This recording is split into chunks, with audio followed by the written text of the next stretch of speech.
एक डॉक्टर तत्काल सर्जरी के लिए बुलाए जाने के बाद जल्दी में अस्पताल में दाखिल हुआ। दोस्तों, आज की कहानी का शीर्ष है किसी को बिना जाने जज मत करो।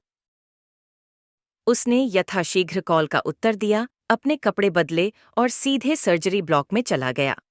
उसने देखा कि लड़के के पिता हॉल में डॉक्टर का इंतजार करते करते आ रहे थे। एक बार उसे देखकर पिताजी चिल्लाए, तुमने आने में इतना समय क्यों लगाया? क्या आप नहीं जानते कि मेरे बेटे की जान खतरे में है? क्या आपको जिम्मेदारी का एहसास नहीं है? डॉक्टर मुस्कुराए और बोले, मुझे खेद है, मैं अस्पताल में नहीं था और कॉल प्राप्त करने के बाद मैं जितनी जल्दी हो सके आ गया और अब मैं चाहता हूं कि आप शांत हो जाएं ताकि मैं अपना काम कर सकूं। शांत हो जाएं? यदि आपका बेटा अभी इस कमरे में होता तो क्या आप शांत होते? अगर अब आपका अपना बेटा मर जाए तो आप क्या करेंगे?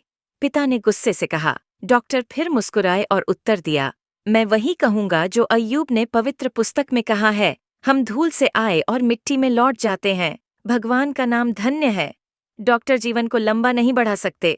जाओ और अपने बेटे के लिए मध्यस्थता करो। भगवान की कृपा से हम अपनी तरफ से पूरी कोशिश करेंगे। जब हमें कोई चिंता नहीं होती तो सलाह देना बहुत आसान होता है, पिता ने बड़बड़ाते हुए कहा। सर्जरी में कुछ घंटे लगे, जिसके बाद डॉक्टर खुश होकर बाहर चले गए। भगवान का शुक्र है, आपका बेटा बच गया। और पिता के उत्तर की प्रतीक्षा किए बिना वह दौड़ता हुआ अपने रास्ते चला गया। यदि आपका कोई प्रश्न है तो नर्स से पूछें।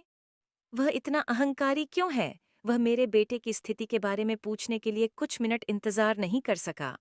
डॉक्टर के जाने के कुछ मिनट बाद नर्स को देखकर पिता ने टिप्पणी की।